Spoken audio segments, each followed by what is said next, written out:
C'est une des premières démonstrations publiques de l'A320, le dernier modèle d'Airbus. Bon, on est à 100 pieds. L'avion est flambant neuf, sorti l'avant-veille de l'usine de Toulouse. Mesdames et messieurs, votre attention s'il vous plaît. L'A320 arrive. Mais en quelques secondes, l'événement tourne au cauchemar. C'est impossible!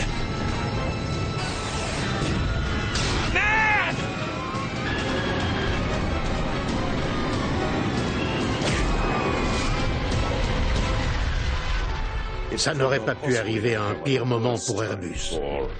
La compagnie a été terriblement embarrassée par ce crash.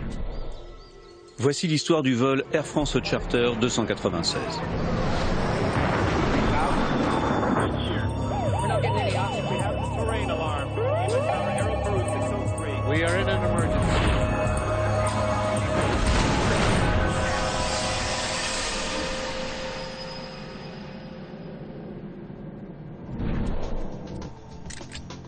« 14h30, le 26 juin 1988. Sur le tarmac de l'aéroport de Bâle-Mulhouse, un équipage d'Air France se prépare pour un vol un peu particulier. Bien reçu. Dégivrage. Le commandant s'appelle Michel Asselyne. À 44 ans, c'est un pilote chevronné. Il est aussi le patron de la formation des pilotes Air France sur ce tout nouvel avion, l'Airbus A320. L'appareil est le troisième fabriqué par Airbus. Il est sorti de l'usine de Blagnac 2 jours auparavant.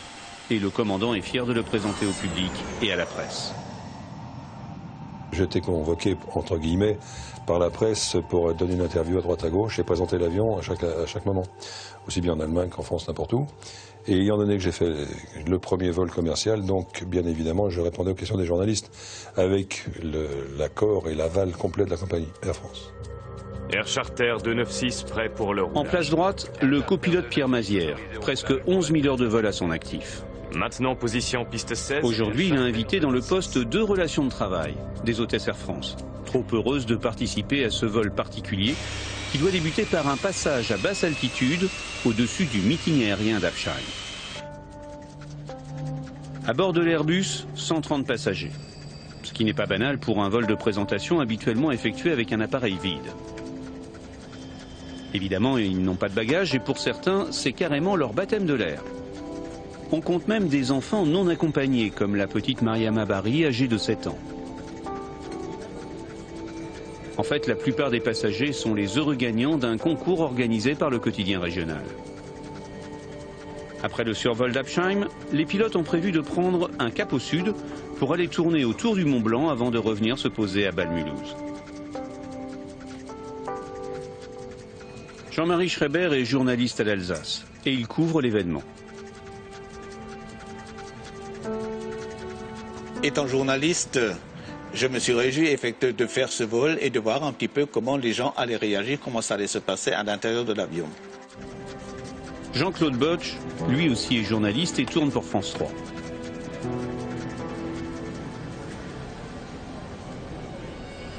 En montant dans cet avion, j'ai dit « chic, c'est formidable, on va vivre un moment inoubliable ». Ça a été vraiment, oui, un moment inoubliable. L'A320 est le premier avion de ligne à être entièrement équipé de commandes de vol électriques. Une technologie jusqu'à présent réservée au domaine militaire. Et c'est une véritable révolution.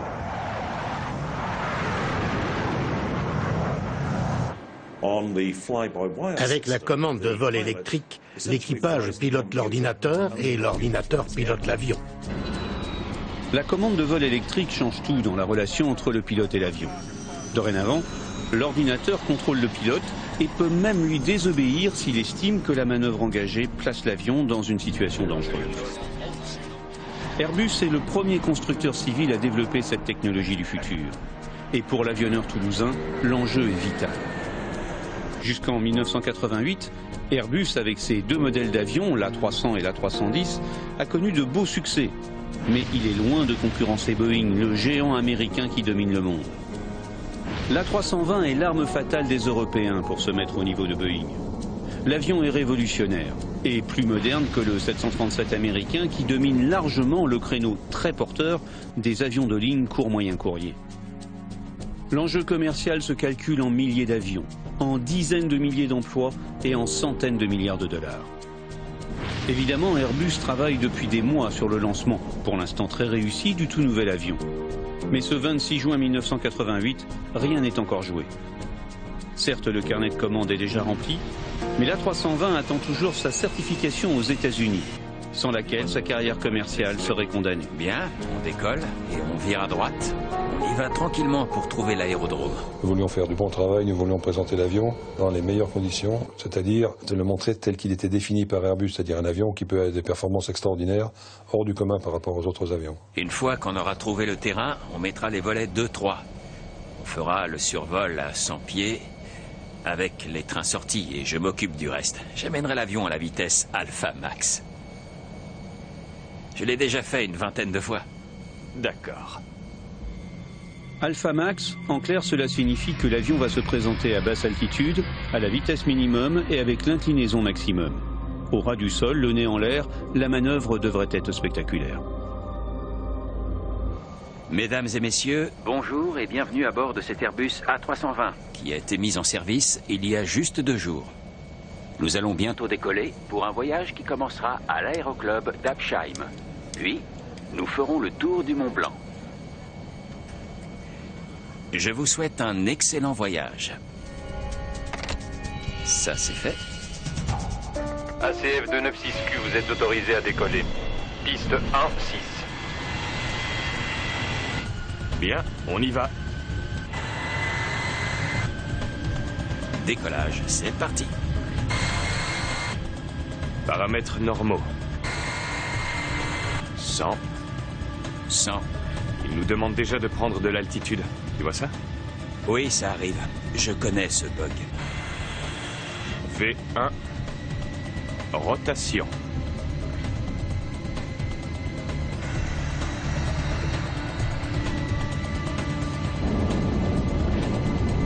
Train d'atterrissage rentré. Volet sur 1, checklist post-décollage terminé. Depuis Bâle, il faut à peine 3 minutes à l'Airbus pour rejoindre le terrain d'Absheim. Là-bas, c'est la fête. Le meeting aérien est le grand événement de l'été. Le meeting, c'était quelque chose, comment dire, qui drainait plus de 5000 personnes. Donc il y avait un intérêt de la population important. Habituellement, Absheim est un terrain réservé à l'aviation de tourisme. Et il n'est pas enregistré dans les bases de données des avions de ligne. Du coup, les pilotes doivent le chercher à vue. On est à 8000 nautiques, on devrait le voir bientôt. Voilà l'autoroute. Il se trouve à gauche de l'autoroute, c'est ça? Non, à droite. Il est légèrement à droite de l'autoroute.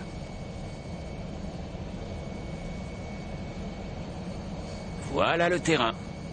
Tu le vois? Les pilotes viennent de repérer la piste d'Absheim, mais un peu tard. Du coup, ils doivent accélérer leur descente pour se présenter à l'altitude prévue. Au sol, quelques milliers de spectateurs attendent avec impatience le passage de l'A320. Air Charter 296, bonjour. Absheim, bonjour. Nous approchons du terrain pour le survol. Oui, je vois. Vous pouvez y aller, le ciel est dégagé. Sors les trains. Bien, nous allons effectuer un survol à faible altitude et à faible vitesse. 296. Bien reçu. Volet 2. Québec, Novembre, Hôtel, Absheim, Fox, Echo 984. D'accord. 984, entre 984. Volet 3. Volet 3. C'est l'aérodrome, n'est-ce pas? Affirmatif. D'un léger virage, le vol 296 s'aligne sur l'axe de la piste. Il ne lui reste plus qu'à perdre encore un peu d'altitude et de vitesse pour être prêt à son premier passage. 200. Mesdames et messieurs, votre attention s'il vous plaît. L'Airbus A320 arrive. Bon, on est à 100 pieds. Doucement, doucement. L'avion est maintenant à peu près à l'altitude désirée. Le commandant doit désormais amener son appareil à la position Alpha Max, le nez le plus relevé possible. J'ai regardé le sol et j'ai dit, oh là là, il n'est pas haut, parce qu'on voyait les stries dans l'herbe à travers le hublot. D'accord, ça va aller. Désactive la commande automatique des gaz. L'avion est encore un peu rapide, mais l'ordinateur refuse de réduire la vitesse. L'équipage alors désengage le dispositif de sécurité et passe en mode manuel. À cet instant, le commandant Asselin découvre devant lui une terrible menace. À quelques centaines de mètres du seuil de piste, il y a une forêt qui barre la route de l'avion. Décollage, remets les gaz. En un quart de seconde, le commandant remet la pleine puissance et tire sur le manche. Mais contre toute attente, l'avion continue à descendre. C'est impossible. Merde!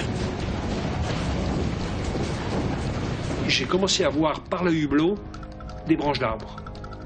Alors là, c'était l'étonnement d'abord. Vous imaginez être sur la piste avec un gros véhicule, une piste défoncée, et vous roulez à 80 ou 100 km/h dessus, vous êtes secoué de tous les côtés.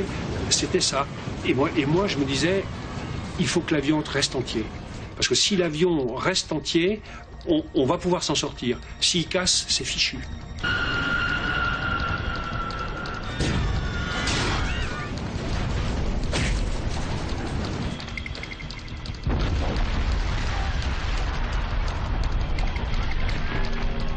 Brisée nette par les arbres, l'aile droite est arrachée et libère des tonnes de kérosène qui aussitôt s'embrasent.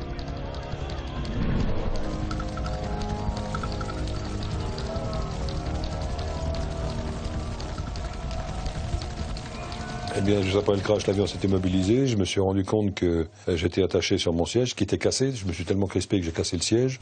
Et il y avait beaucoup de fumée dans le cockpit et des grandes flammes jusqu'à une vingtaine de mètres de haut devant le cockpit. Le copilote est sérieusement blessé. Mon camarade Pierre Mazière a été assommé avec le front en sang. Je pense que malgré son harnais, il a tapé sur le panneau avant. Qu'est-ce que t'as foutu, bon sang? Je ne sais pas. Je ne comprends pas. Il y a encore eu un grand silence au moment où l'avion s'est immobilisé. Le fuselage a résisté. Et miraculeusement, tous les passagers sont vivants. Ils ne sont pas pour autant tirés d'affaire.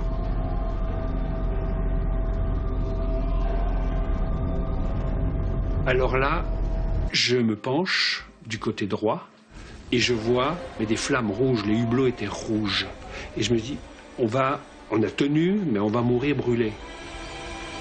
Et ensuite, on a entendu quelqu'un qui disait « Sortez, sortez, il y a le feu ». Évacuez l'avion, vite. Je m'occupe de lui. Sur les 6 issues de l'appareil, 4 sont déjà la proie des flammes. La 5e, une porte est entravée par des branches. Bref, l'évacuation est difficile. D'autant que certains passagers, peu habitués à prendre l'avion, ont des problèmes pour déboucler leur ceinture de sécurité. Je suis bloquée, aidez-moi! Marie-Françoise Frosch est une des dernières à se lever. En sortant, elle s'aperçoit que la petite Mariama, elle aussi, n'a pas réussi à se libérer. Mariama Barry, elle avait 7 ans, 8 ans, et après l'accident, les gens, en se précipitant vers la sortie, se sont appuyés sur les dossiers des sièges, les dossiers se sont rabattus sur elle, et puis coincée par sa ceinture, on l'a pas vue, on l'a oubliée. Je vais t'aider. Ça va aller. Malheureusement, ça ne va pas aller. Elles vont périr toutes les deux après avoir inhalé des fumées toxiques. À l'avant, le commandant, lui, essaie d'extirper son copilote blessé de la carcasse en flammes de l'avion. Mon camarade Pierre Mazière était donc évanoui et je l'ai détaché de son siège une fois que les passagers évacués. J'ai réussi à le porter malgré ses 85 kilos et le traîner dehors et le balancer, il n'y a pas d'autre mot, le balancer dans le toboggan. Il s'est retrouvé dehors et j'essaie donc de voir ce que je pouvais faire encore dans l'avion.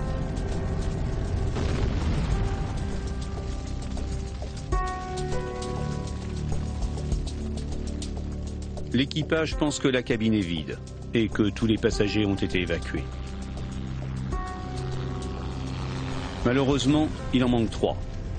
Marie-Françoise Frosch, Mariama Barry et un jeune garçon lui aussi pris au piège.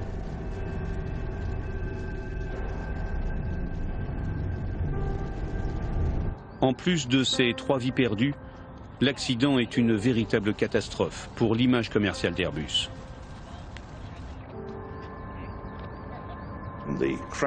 Cet accident n'aurait pas pu arriver à un pire moment pour Airbus. Ils testaient ce nouveau concept qui, selon eux, offrait un niveau de sécurité jamais égalé dans l'aviation civile. Et voilà qu'un pilote s'écrase. Pour ceux qui ont vu l'accident, et il a été diffusé dans les médias du monde entier la nuit même, c'était stupéfiant.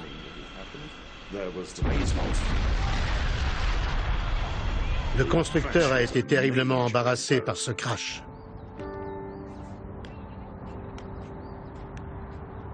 Très rapidement, les enquêteurs du Bureau d'enquête et analyse de l'aviation civile sont sur les lieux de l'accident. Il faut maintenant trouver et comprendre les causes de la catastrophe. Coup de chance, les 2 boîtes noires situées dans la queue de l'appareil sont récupérées intactes. C'est Claude Béchet qui, pour le BEA, dirige l'enquête. Le pilote ou l'avion? En 1988, Claude Béchet ne travaille pas en permanence au BEA. Il est avant tout commandant de bord chez Air France. Et la nouvelle lui parvient loin de Paris. À cette époque, en plus d'être commandant de bord à Air France, j'avais été détaché à la direction de l'aviation civile comme pilote-inspecteur. À ce moment-là, j'étais très précisément à New York et on m'a rappelé pour me confier la présidence de cette commission. En plus des boîtes noires, les enquêteurs récupèrent des éléments extrêmement précieux. Les images filmées au sol par un caméraman de la télévision. Pour moi, c'était la première fois que j'avais un enregistrement vidéo et autant d'éléments, y compris de nombreux spectateurs, ainsi que pratiquement tous les passagers de l'avion. On ne voit pas ce qu'on pourrait souhaiter de plus. On avait tout. Et l'image est impitoyable. Elle montre clairement l'avion en train de foncer droit sur les arbres en bout de piste, sans reprendre 1 mètre d'altitude. L'enregistreur de conversation dans le poste fournit également un indice déconcertant.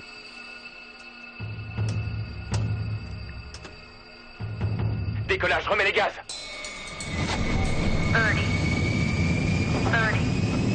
C'est impossible. Merde! Visiblement, l'équipage a découvert l'obstacle de la forêt à la dernière minute. Les enquêteurs sont perplexes. Comment un équipage professionnel peut-il se laisser piéger aussi facilement ?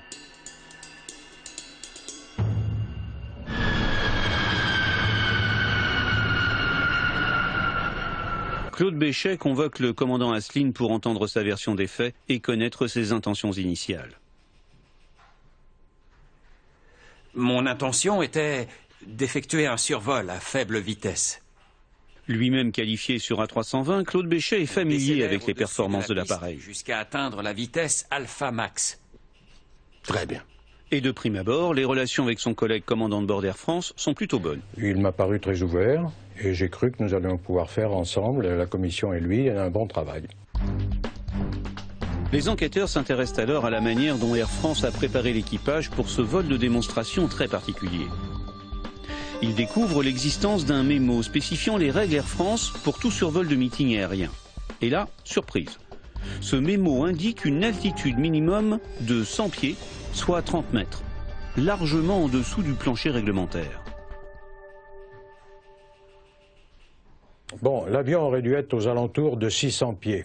Mais il faut reconnaître qu'à l'époque, puisque ça a changé depuis, certains pilotes de meeting, je précise qu'ils n'avaient pas de passagers à bord, s'étaient permis quelques libertés vis-à-vis de cette règle et volaient un peu plus bas. Claude Béchet s'interroge. D'autres erreurs ont-elles été commises lors de la préparation du vol ? Le dossier de vol, prévoyant notamment la route suivie par l'avion, a été préparé 48 heures auparavant par la division vol d'Air France. Le préparateur avait mis dans le dossier les cartes du terrain d'Upsheim.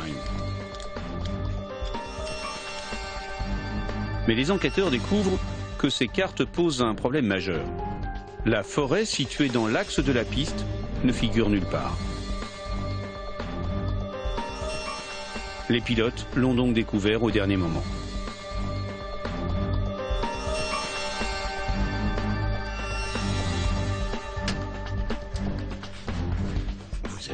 De plus, l'équipage n'a eu que très peu de temps pour préparer ce vol. Voilà les documents de vol. Merci. C'est plutôt inhabituel pour participer à un meeting aérien. Les services d'Air France étaient censés préparer le vol sous la supervision de Pierre Mazière, mon camarade, et lui aussi commandant de bord, mais copilote sur le vol. Et donc, lorsque je suis arrivé le dimanche matin, il m'a dit, il n'y a rien de spécial. Il avait une documentation extrêmement réduite. Personne ne nous avait donné les informations sur ce terrain. Nous n'avions eu aucune reconnaissance. Pour nous, c'était un vol sans problème. D'ailleurs, j'irais même à la rigueur facile à faire. La préparation était, de la part des services d'Air France, était succincte. En gros, on leur a donné les moyens de localiser l'endroit où se déroulait le meeting. À partir des observations sur le lieu du crash, les enquêteurs se posent également une autre question. À cet endroit, la cime des arbres ne dépasse pas les 15 mètres. Or, l'avion était censé voler à 100 pieds, c'est-à-dire 30 mètres, soit le double. La question alors est simple. Comment un appareil censé voler à 30 mètres peut-il percuter des arbres qui culminent à 15 mètres? Il n'existe évidemment qu'une seule réponse. L'avion est descendu bien plus bas. En clair, le plan de vol et notamment l'altitude minimale de 100 pieds n'ont pas été respectés.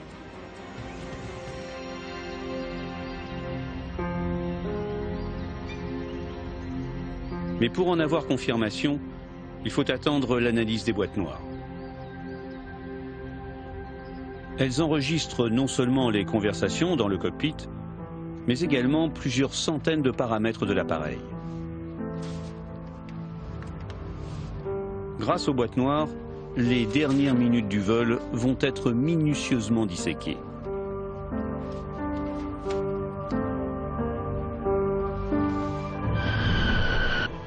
C'est impossible. Les boîtes noires nous permettaient de reconstituer le vol dans tous ses détails et en quelque sorte de le revivre en même temps que l'équipage.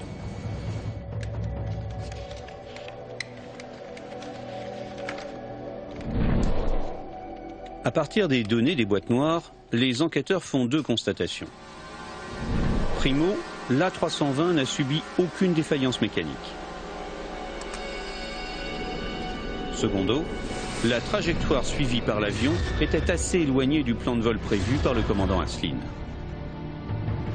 En effet, au lieu d'effectuer son passage à une vitesse stable à 100 pieds d'altitude, l'appareil n'a cessé de ralentir et de descendre. Au moment où l'Airbus a commencé à survoler la piste, sa vitesse était de 112 nœuds, à la limite de la vitesse de décrochage, la vitesse en dessous de laquelle l'avion ne vole plus et tombe. Cette décélération est même visible à l'œil nu sur les images vidéo. Question, pourquoi Michel Asselin, pilote confirmé, a-t-il laissé son avion ralentir au point de frôler la vitesse de décrochage? Claude Béchet n'arrive pas à comprendre l'attitude du pilote. Mais le pilote, lui, n'arrive pas non plus à comprendre ce qui s'est passé. Vous avez utilisé une carte de navigation? Oui, nous avons eu un peu de mal à localiser l'aérodrome. Il se trouve à gauche de l'autoroute, c'est ça? Non, à droite. Il est légèrement à droite de l'autoroute. Voilà le terrain. Les pilotes ont localisé l'aérodrome un peu tardivement. À ce moment-là, ils ont réduit les moteurs et ils se sont mis en descente pour obtenir la vitesse qu'ils souhaitaient pour leur passage basse altitude, basse vitesse. Une descente rapide pour être en bonne position au seuil de la piste. Les moteurs étaient encore au ralenti. Ils n'avaient en effet pas atteint la vitesse qu'ils souhaitaient, à savoir la vitesse minimale autorisée par l'ordinateur de bord.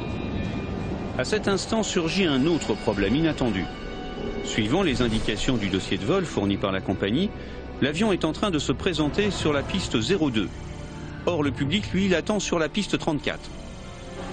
Visiblement, le vol a vraiment été très mal préparé. Je pensais qu'il y avait une petite piste en dur. J'ai découvert la piste en herbe en arrivant sur le terrain. Aussitôt, le commandant rectifie et s'aligne sur la piste en herbe. Je ne savais pas qu'il y avait une forêt au bout, puisque nous n'avions pas été alertés sur cette présence d'arbres en bout de piste, qui n'est pas courant sur l'aérodrome. Bon, on est à 100 pieds. doucement, doucement. Mais l'avion, au cours de sa descente rapide, a pris de la vitesse.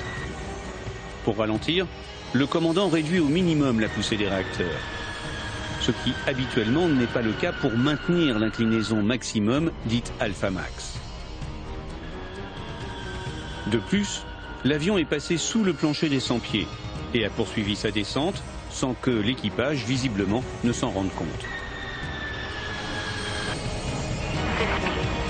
D'accord, ça va aller. Désactive la commande automatique des gaz. En quelques secondes, l'avion descend à 30 pieds, 10 mètres au-dessus du sol. Je confirme que nous avons vérifié que l'altitude de l'avion était de l'ordre de 30 pieds lors de son passage sur la piste, une altitude parfaitement inacceptable. Décollage, remets les gaz.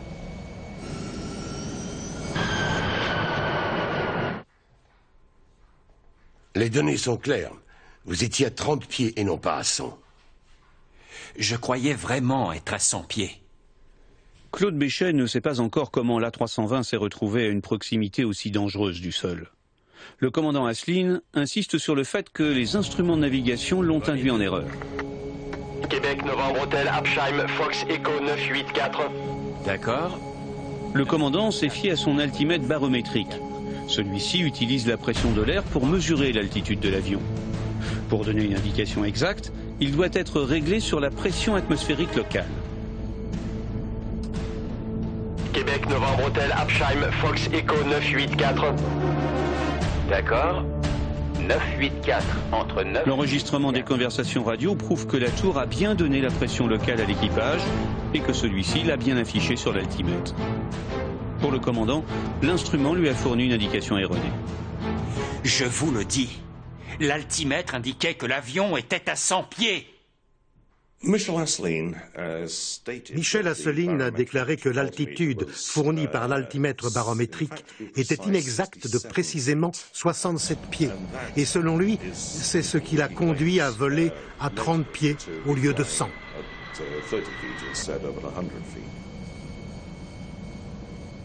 Les enquêteurs, eux, sont sceptiques. Car le commandant disposait d'un autre instrument pour vérifier son altitude, le radioaltimètre. Cet appareil est une sorte de radar calculant l'altitude de l'avion par rapport au sol et l'affichant sur l'écran de contrôle. Mais pour le commandant, cette information était difficilement exploitable. Alors, je me suis déjà longuement expliqué là-dessus. Le radioaltimètre est digital sur cet avion, c'est-à-dire ce sont des chiffres. Quand des chiffres tournent en permanence et à très vite, il est absolument impossible de piloter en voyant des chiffres qui bougent, donc c'est impossible. Pourtant, au-delà de la lecture, le radioaltimètre dispose d'un autre moyen pour alerter les pilotes. Désactive la commande automatique des gaz. Une alarme vocale. Mais visiblement, ni le commandant ni le copilote ne l'ont entendu. Ces annonces de la sonde radioaltimétrique qui sont sonores ne passaient pas dans les casques. Or cet avion initialement était très bruyant et nous pilotions avec nos casques sur la tête, nous n'avons pas entendu les annonces de la sonde. Malgré les arguments du commandant Asselineau, l'opinion des enquêteurs est faite. Pour eux, l'équipage a mal géré cette manœuvre risquée. Et puis, il y a un autre point sur lequel Claude Béchet se pose des questions. Qu'est-ce que vous avez fait quand vous avez vu les arbres? J'ai fait ce que n'importe quel pilote aurait fait. J'ai essayé de reprendre de l'altitude. De fait, dès que le commandant Asselineau a perçu le danger... Décollage, remets les gaz. Il a aussitôt réagi. Je remets les gaz jusqu'à la poussée décollage. Et puis donc j'attends que la poussée s'établisse. Et là, rien. J'ai vu devant les arbres arriver, j'attendais, et toujours rien. D'après lui, au lieu de mettre 4 secondes, les moteurs ont mis plus de 8 secondes à répondre. Il était alors trop tard. Merde! Je vous le dis, les moteurs ne répondaient pas quand j'ai poussé la manette des gaz à fond. Le témoignage du commandant est effectivement troublant. Si les moteurs ont eu un temps de réponse anormal, cela pourrait indiquer la présence d'un problème majeur sur la motorisation de l'Airbus A320.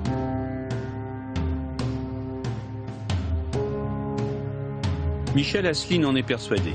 Il n'a pas disposé de la pleine puissance de ses moteurs au moment où il en avait besoin. Et il veut le prouver. Il mène sa propre enquête et découvre une mise en garde d'Airbus sur une défaillance de l'A320. Dans certains cas, le vol à basse vitesse et à basse altitude peut entraîner un manque d'écoulement d'air et rendre plus difficile l'accélération des moteurs. Et pour les enquêteurs, d'après les boîtes noires, rien de tout ceci n'est arrivé.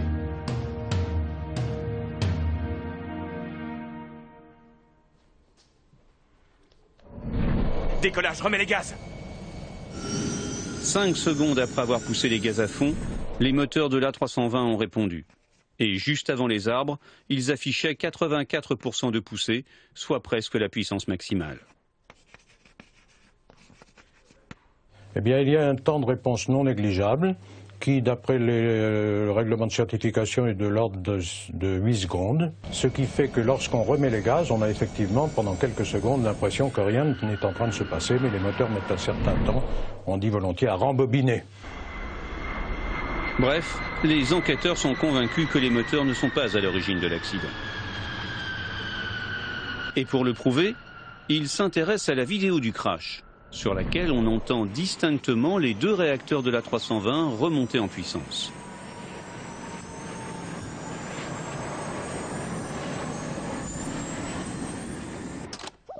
Ils demandent à des ingénieurs de déterminer à partir du bruit des moteurs la puissance générée durant les secondes qui précèdent le crash. Les moteurs fonctionnaient normalement, nous en avons apporté la preuve par les enregistreurs et nous en avons confirmé la preuve par l'analyse spectrale de la bande vidéo. Pourquoi j'essaie d'être neutre dans cette enquête, mais Michel... Entre Claude Béchet et Michel Asselyne, c'est la rupture. Le commandant est persuadé qu'on cherche à lui faire porter le chapeau et décide d'arrêter sa coopération avec les enquêteurs. Mon devoir de commandant d'un vol qui s'est crashé, c'est d'apporter toute mon aide à l'enquête de façon à éviter que d'autres accidents ne se reproduisent. C'est totalement inhérent à ma fonction. Or, quand je me suis rendu compte qu'on ne voulait absolument pas chercher la vérité, mais autre chose, là j'ai dit j'ai plus rien à faire avec ces gens-là.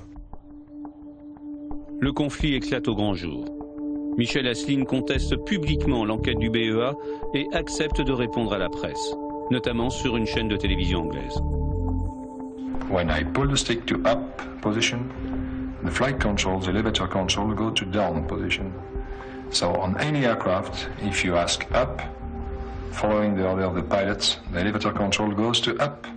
And not that on that one, it went to down. Why? That would be the good question.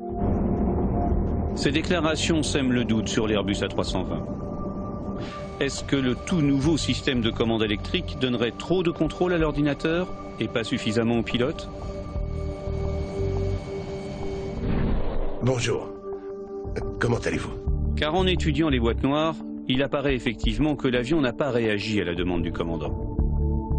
Parmi les paramètres enregistrés, il y a la position du manche. Or, l'enregistrement prouve que Michel Asselyne a bien tiré sur le manche quelques secondes avant le crash pour tenter d'éviter les arbres. Et cette fois, les enquêteurs sont forcés de l'admettre, la réponse de l'avion n'a pas été celle attendue. Il dit la vérité. La gouverne de profondeur s'est abaissée. Décollage, remets les gaz. Durant les dernières secondes, le commandant a désespérément essayé de reprendre de l'altitude. En tirant sur le manche, il pensait agir sur la gouverne de direction, censée cabrer l'avion pour passer en montée. La réalité fut tout autre.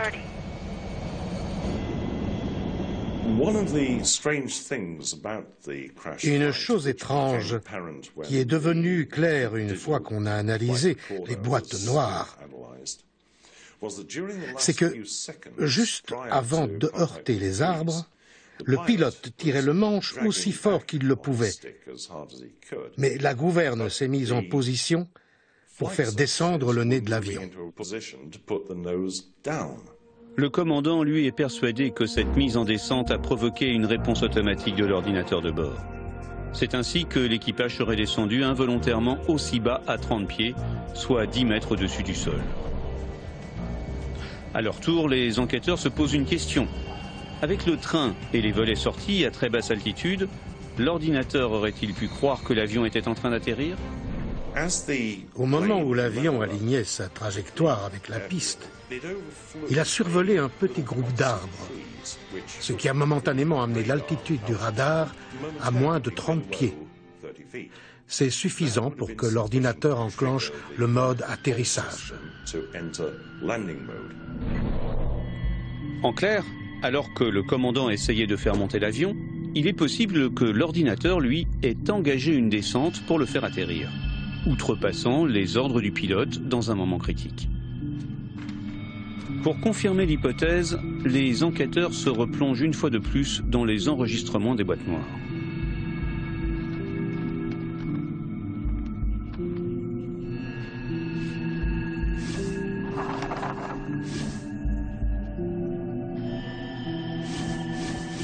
Arrêtez là. Mais à leur plus grande déception... Alors, est-ce que l'avion était en mode atterrissage ou pas? Les boîtes noires n'enregistrent pas ce paramètre. Il est donc impossible de savoir si oui ou non l'avion est passé tout seul en mode atterrissage. Claude Béchet va alors avoir recours aux grands moyens.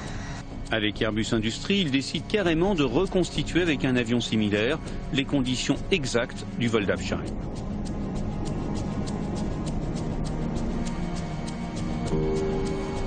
Bien, commençons la descente. Mettez l'avion au régime de ralenti de vol. Maintenant, amenez-le à Alpha Max. C'est ça, doucement. Eh bien, j'ai reconstitué l'accident avec un avion identique et avec comme copilote un pilote d'essai sur une longue piste, la plus longue piste de Toulouse. Altitude 40 pieds, 35 pieds. Nous nous sommes mis exactement dans les mêmes conditions que celles de l'accident. Comme à Absheim, l'enquêteur amène l'avion à l'inclinaison maximale et à une altitude de 30 pieds au-dessus de la piste de Toulouse. Restez comme ça.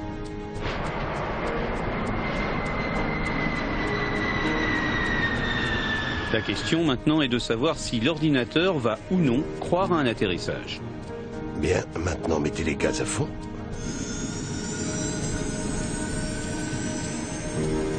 Vous avez senti ça?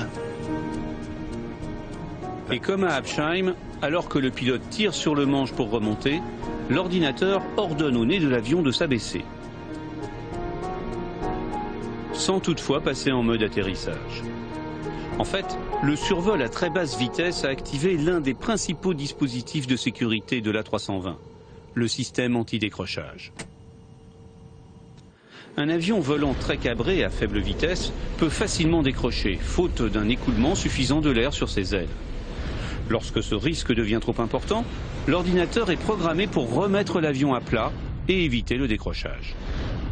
Cela veut dire qu'en théorie, tant que le système de commande de vol fonctionne, le pilote ne peut pas faire décrocher l'avion. Claude Béchet conclut que l'ordinateur a outrepassé les ordres du commandant Asselin. En même temps, il a peut-être empêché le pire en évitant que l'avion ne décroche et ne s'écrase avant les arbres.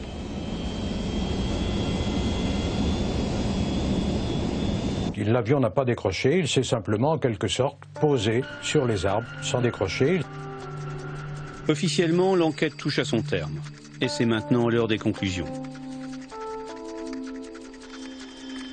Eh bien, la conclusion de notre rapport était que l'avion avait été mis dans une situation désespérée. Il était à la fois à une altitude inférieure à celle des obstacles environnants, à la vitesse la plus basse permise par l'ordinateur de bord et qui se trouvait être à 30 ou 40 km/h inférieure à la vitesse minimale autorisée. Le BEA publie le rapport d'enquête de Claude Béchet. Sur le plan aéronautique, l'affaire est officiellement close. Elle est pourtant loin d'être terminée, car maintenant le débat se déplace sur le terrain judiciaire. Michel Asselin est inculpé d'homicide involontaire pour la mort des 3 passagers et renvoyé devant le tribunal correctionnel. Mais le commandant de bord se défend, affirmant toujours haut et fort être victime d'une conspiration pour dissimuler les problèmes du système de commande électrique de l'A320. Et un de ses arguments sème le doute. Les boîtes noires présentées à la justice ne seraient pas celles de l'avion. La problématique des boîtes noires, c'est que les boîtes noires n'ont pas été exploitées correctement. On a cherché à masquer la vérité avec de faux enregistrements, des maquillages sur le contenu et le contenant. Et Michel Asselin a des preuves, notamment une photo prise par un photographe de presse le jour du crash. On distingue parfaitement l'agent de l'aviation civile qui porte à bout de bras les 2 boîtes récupérées quelques instants plus tôt. Or, ces 2 boîtes sont différentes de celles présentées à la justice 8 années plus tard.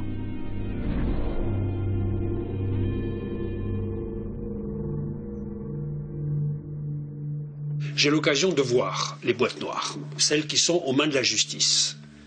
Mais quand je vois l'état dans lequel elles étaient, c'est des vieilles boîtes pleines de rayures, avec de la poussière, la peinture écaillée. Je dis, mais attends, ça peut pas être des boîtes du crash de l'avion qu'on avait, il était tout neuf. C'est pas les bonnes. Michel Asselin fait réaliser une expertise indépendante auprès d'un institut de criminologie suisse. Et la conclusion est formelle, ce ne sont pas les mêmes boîtes. Évidemment, pour Claude Béchet, une falsification du contenu des boîtes noires est totalement impossible. Eh bien, les pilotes ont prétendu que les boîtes noires avaient été falsifiées. Ces affirmations sont à la fois ineptes et scandaleuses. Scandaleuses parce qu'elles mettaient en cause l'honnêteté des enquêteurs, qui auraient soi-disant chargé le pilote pour décharger l'appareil, et ineptes parce que, d'une part, nous savons bien que les enregistreurs ne sont pas traficables et que d'autre part, cette enquête étant internationale, eh bien nous avons étudié tous les enregistrements avec nos collègues du NTSB, du Bureau Enquête américain. Donc si on avait voulu trafiquer les enregistreurs, il aurait fallu que les Américains soient d'accord.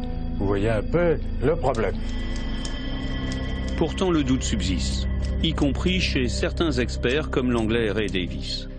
Ancien responsable des analyses des boîtes noires au Bureau britannique des enquêtes sur les accidents aériens, Ray Davies a été engagé par la télévision anglaise pour analyser le travail des enquêteurs français. Ça m'a un peu ouvert les yeux, dans un sens. Parce que, avant de lire le rapport, j'avais une toute autre idée des causes potentielles de l'accident. Mais quand j'ai lu le rapport, il y avait tellement d'anomalies et je me suis posé tellement de questions que mon point de vue a totalement changé. Ray Davies découvre des éléments favorables à Michel Asselin. Ces éléments soulèvent des questions quant au moment où l'équipage a mis les gaz pour éviter les arbres. 30. Décollage, remets les gaz. En étudiant les analyses des boîtes noires, Ray Davies découvre une incohérence. Logiquement, les enquêteurs ont synchronisé l'enregistrement des boîtes noires avec la transcription des communications avec la tour de contrôle. Le dernier échange radio entre l'avion et la tour est particulièrement intéressant. D'accord. 984, entre 984. Cet échange a été enregistré par la tour de contrôle et par la boîte noire de l'avion. Québec, Novembre Hôtel, Absheim, Fox Echo 984. Bien reçu, Québec, Novembre Hôtel, Absheim, Fox Echo 984. Or, l'analyste anglais met en évidence un écart de plusieurs secondes entre les deux enregistrements. Selon la boîte noire, Michel Asselin a remis les gaz 5 secondes seulement avant la lisière de la forêt.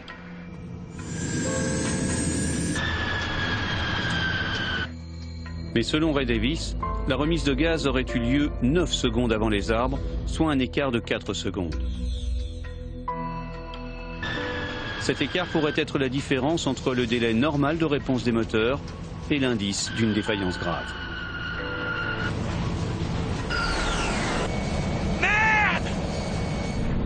Michel Asselin dit que pour ce vol-là, le délai était plus long que d'habitude. Et selon son camp, le camp qu'on a choisi, si on croit ou pas à ce délai de 4 secondes dans l'enregistreur de données, on sait que soit c'est un idiot, soit il a raison. De procès en procès, la justice ne croit pas Michel Asselin et le condamne finalement à 20 mois de prison dont 10 mois fermes.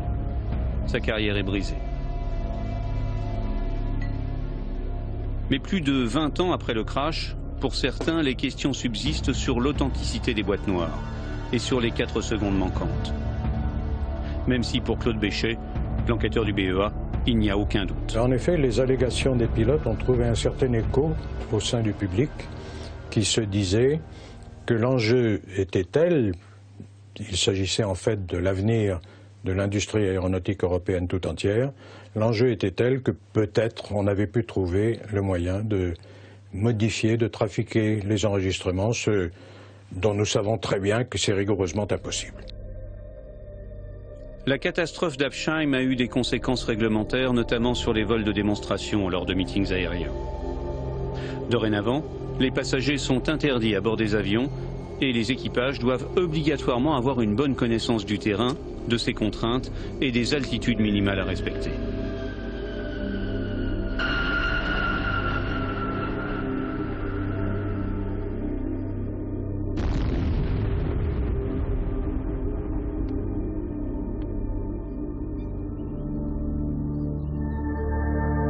Michel Asselin est devenu enseignant et inventeur pour l'industrie aéronautique.